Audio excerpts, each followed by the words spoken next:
Do you know God for yourself? The topic. Do you know God for yourself?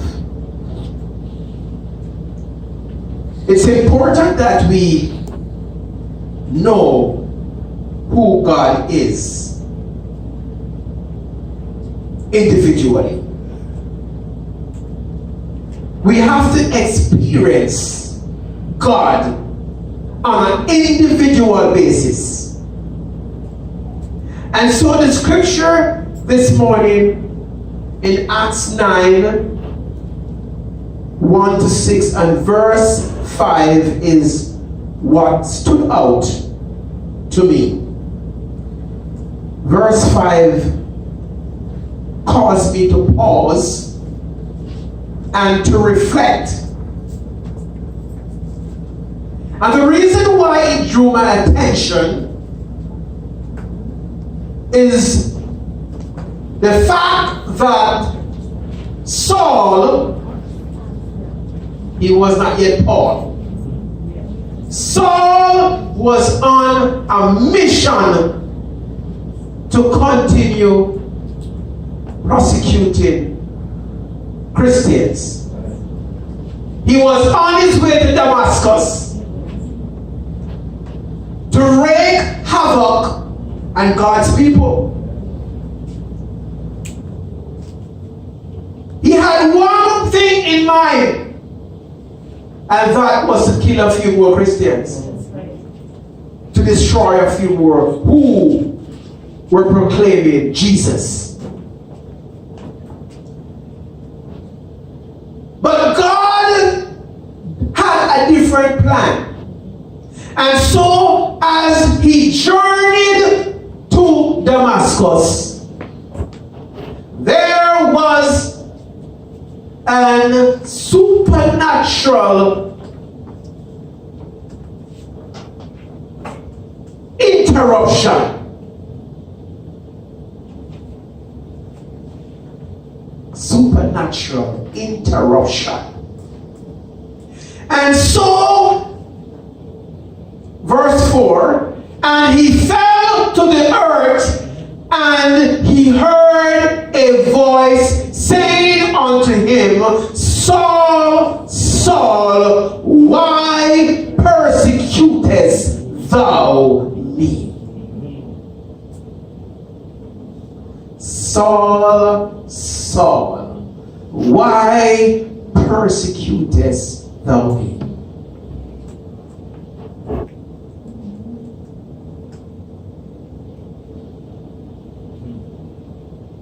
Sometimes people mess with you and they don't know who they're messing with.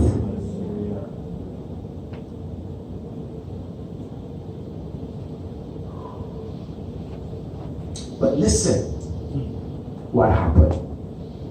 Why you need to know Jesus for yourself. And he said in verse 5, who art thou, Lord? Stop right there. Who art thou, Lord? In the English language, we call that a rhetorical question. A rhetorical question, you ask the question and answer the question yourself. It's a rhetorical question. The question again, who art thou, Lord? And the Lord said, see, who art thou, Lord? Ask the question, answer. And the Lord said, the Lord is responding, so he got it right. The Lord said, I am Jesus, whom thou persecutest. It is hard for thee to kick against the pricks.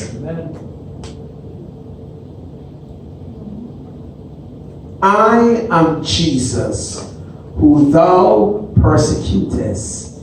It's hard for you to kick against the prick. In other words, surrender. You can't win.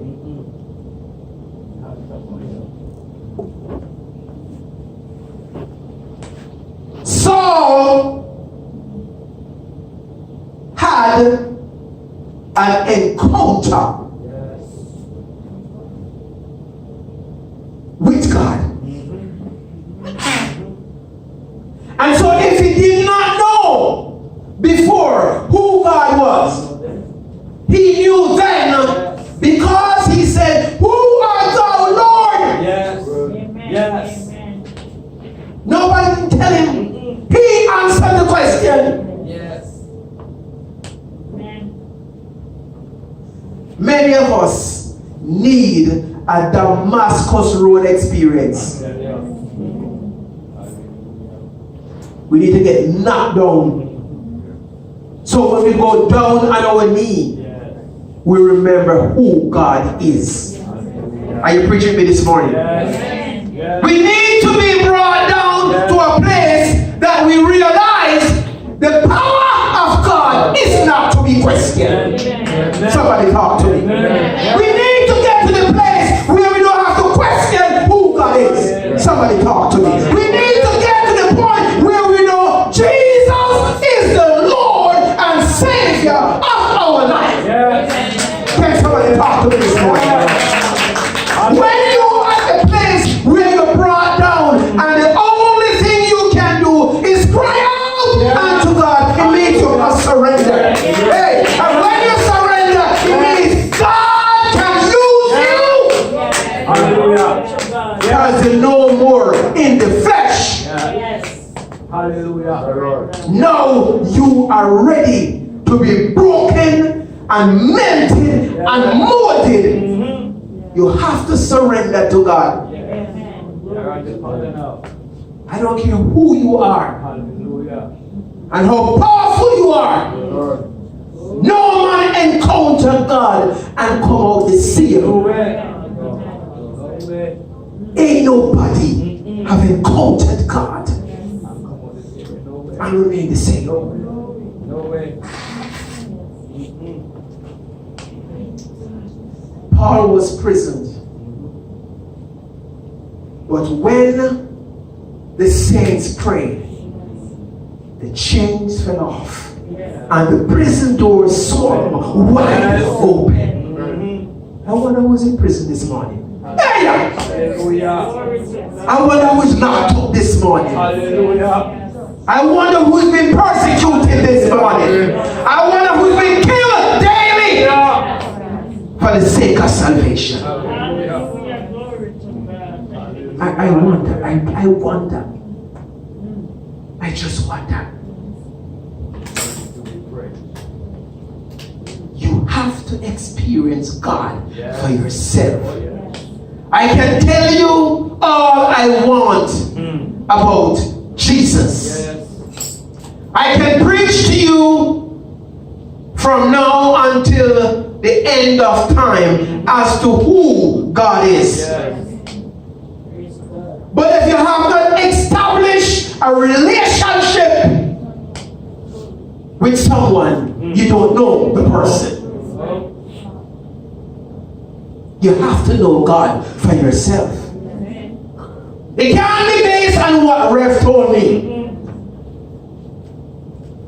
Because I may twist it to suit me. I may curry the thing up because that's how I like it. And give it to you. And even though you didn't like curry, you prefer brown stew because you didn't know what it is, you accept it. But don't let nobody curry up God and give to you. You develop a personal relationship with God for yourself. When you know God for yourself, you don't need nobody to tell you who God is. Are you with me this morning? When somebody introduces you, I introduce you to Jesus. I invite you to come see a man. come know of God. Once you come, then you have to develop your own opinion and perception about this God. Yes. I just introduce you. You will have to develop your own relationship with God. Yes. I can't do that for you. I can only give you an appetizer, a teaser.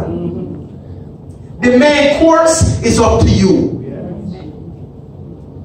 Are you with me this morning? Yes. That is why I tell people that Christianity has nothing to do with your spirituality. No.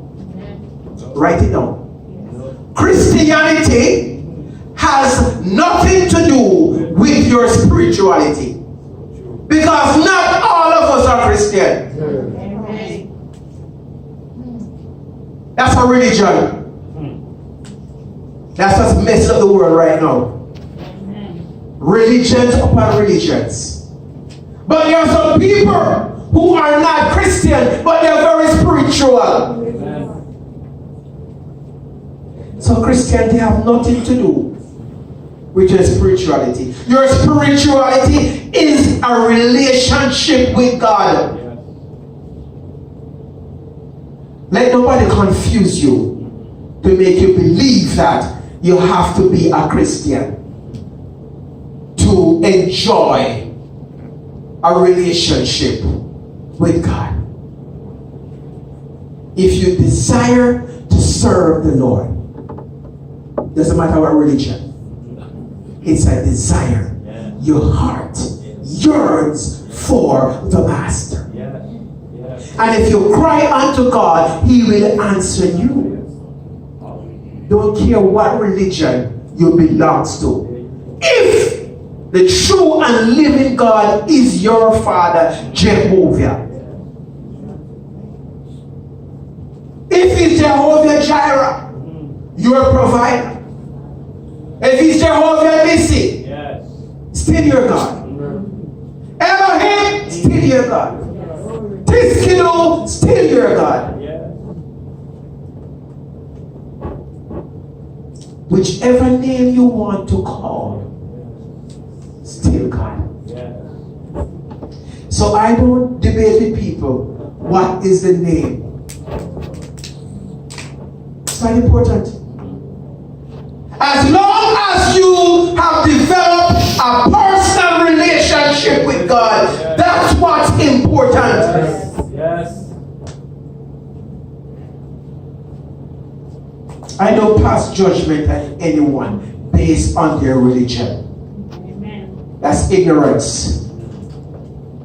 That is ignorance. And I will not ever use that as a tool to put down somebody else's religion. No, I will never do that. Long as you have developed, you have submitted and committed your life to Jesus. That's all that really matters. To know Him in totality. Not just Jesus who died, but to know Him. Know the power of His resurrection and the fellowship of His suffering. Be made comfortable unto death. That's Philippians 3 verse 10. And so, I want you to focus with me now on a very familiar passage of scriptures. And I don't think you have ever heard it preached the way I'm going to preach it. Go ahead, Pastor Preacher. Isaiah 6. Amen.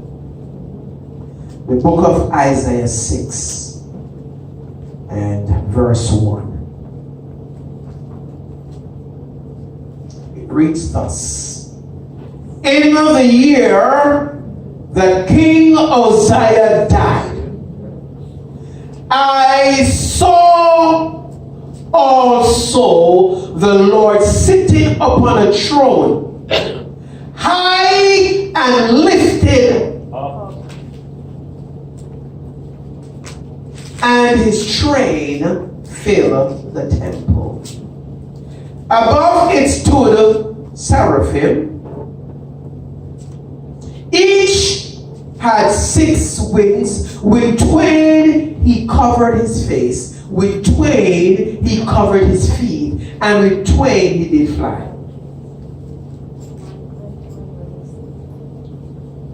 I saw the Lord sitting upon a throne. The throne represents power and authority and supremacy.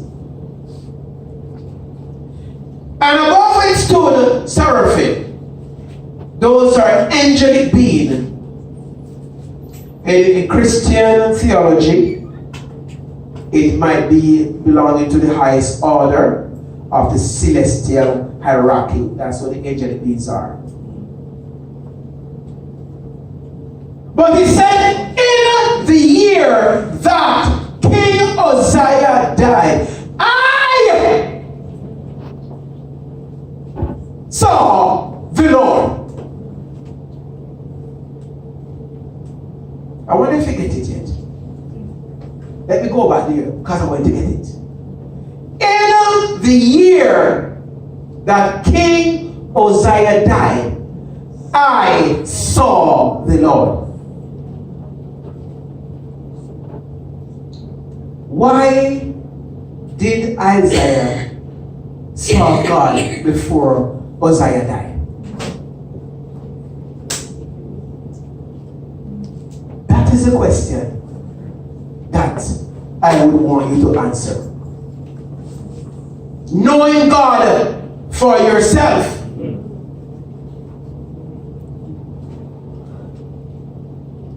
Uzziah, the king, had to die for Isaiah to develop a personal relationship with God. That's what he's saying. Because all along, he did not know God for himself. In the year King Uzziah died, I saw the Lord. What was blocking the view of Isaiah all the years? Could it be that he saw God through the eyes of King Uzziah? Amen. Yes. Word. Word. Word. Hallelujah. Could it be? Because he said in the year he died, he saw the Lord. Yeah. So all these years Isaiah existed. Why did he not see God? What or who is blocking your view of God? Hallelujah. Somebody or something is blocking your view from seeing God. Yes. Amen. Hallelujah. Amen. What or who? In Isaiah's case, it was King Uzziah. Yes. Is it your husband that's blocking you from seeing God? Is it your wife? Is it your children? Is it your job? What or who is blocking you from seeing God? Hallelujah. Why don't you have a personal experience with God? Hallelujah. Why? Something or someone is blocking your view. You see, the seraphim knew God personally because they cried, holy, holy, holy. So they knew exactly who God was. Isaiah did not. Are you with me? Yes. Yes.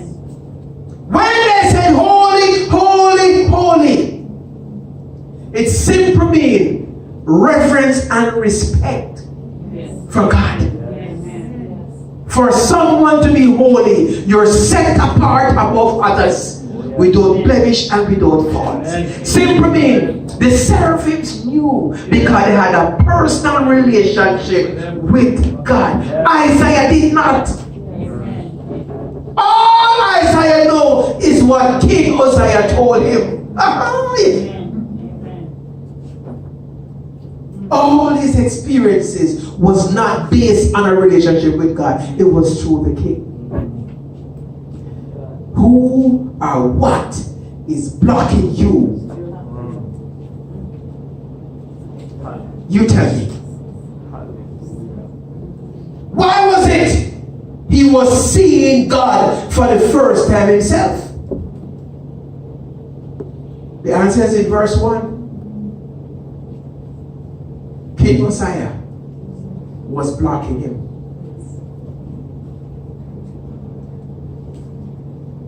Who is blocking you? Why don't you know God for yourself? In today's society, the pastors and bishop can block you. You can use them to block your vision because you see them and don't see God. Am I preaching against myself? I'm one of them. But please do not get to the place where you see me and don't see God. Don't get to that place. Because the moment you get to that place, you are in for a disappointment. Whenever you put me on a pedestal and look up to me and not God, you're making a big mistake. Because if you put me up there and I mess up, you become disappointed. But you were the one who put me there. Know God for yourself. Ain't let nobody know God for you. Not even your pastor you love so much. Because I am man. You see, I am human. And human are prone to make mistakes. So if you are counting on me, I might disappoint you. You might get disillusioned, thinking that I'm supposed to be perfect. No, I'm not. I don't claim to be, and I will never be. You see, King Uzziah reigned for 52 years.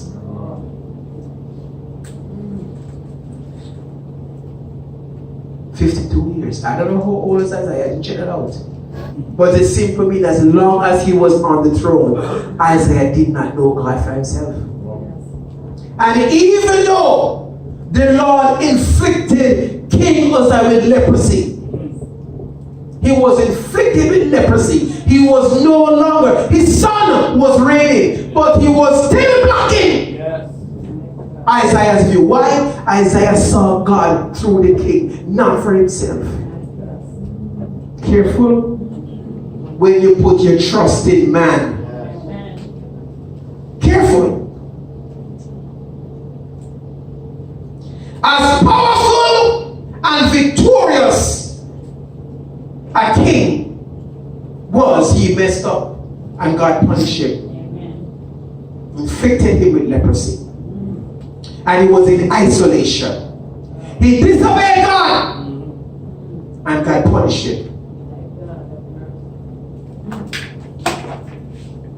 The moment you think you have arrived, it's the moment of your demise. Don't think you have it all together. Don't think you're all that. Because whenever self take over, God can't be there. Whenever it's all about you, there's no room for God. And that's exactly what the enemy wants. That's when the devil takes hold of you.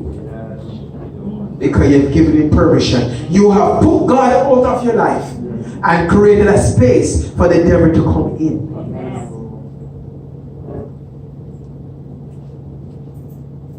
In the year King Uzziah died, I saw the Lord high and lifted up, and his train filled. Oh my God. Why did Isaiah not see before. Isaiah was blinded by the king.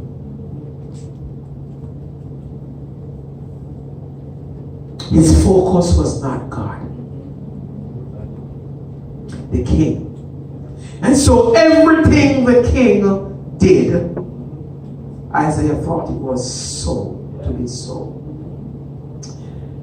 There are some of us who claim that we are the closest thing that we'll ever see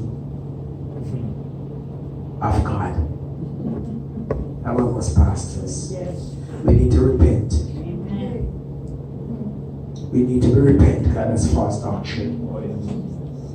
It's false doctrine. Why is it false doctrine? Genesis 1:27. They're not better than you. They created equality. So God created man in his own image. In the image of God created he him. Male and female created he them. We are all created in the image of God. So no man has the monopoly. No man can say that they're the closest thing to God, because you and I were created equally. Don't let nobody fool you. I told you I pray to God to give me insight to teach, because you have been messed up for years with some doctrine that it's not of God.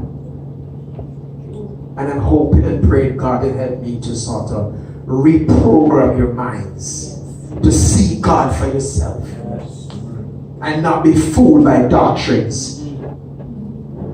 See, man can mess you up. Man can influence you that you see them as God and not God. You think I'm making this up? Hold on. There was a man, or two men. Let me deal with them individually.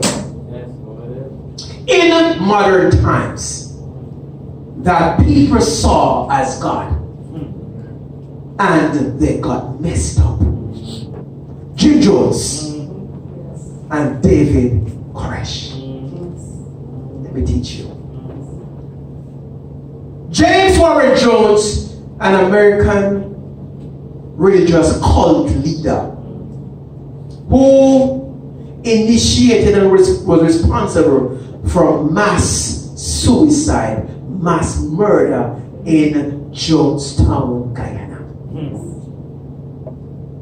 909 individuals, including 305 children, died in Jonestown, Guyana, because Jim Jones, not David, Jim Jones claimed he was the Messiah. He was God, and they believed in him.